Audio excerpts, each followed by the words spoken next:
But I want to just say that being here in North Carolina, we're here to talk about law and order. We're here to talk about law enforcement, and we're here to talk about the basic fact that you all pay your taxes.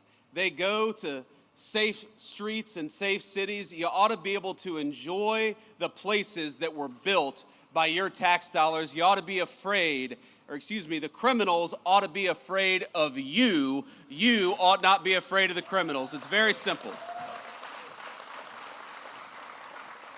And I think for too long in this country, we actually took the exact wrong approach. We told people that if you were walking down a city street and there was a crazy person over there yelling and screaming at your kids, you ought to walk to the other side of the street rather than possibly be accosted by a violent person.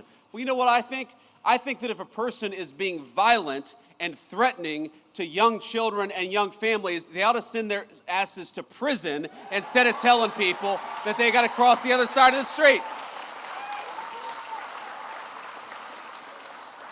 Now, and Ted is going to be mad at me. Ted is a good Christian man. He does not cuss. So, Ted, forgive me if I get a little fired up sometimes when I'm talking about this. Look, I've gotten in arguments with people before.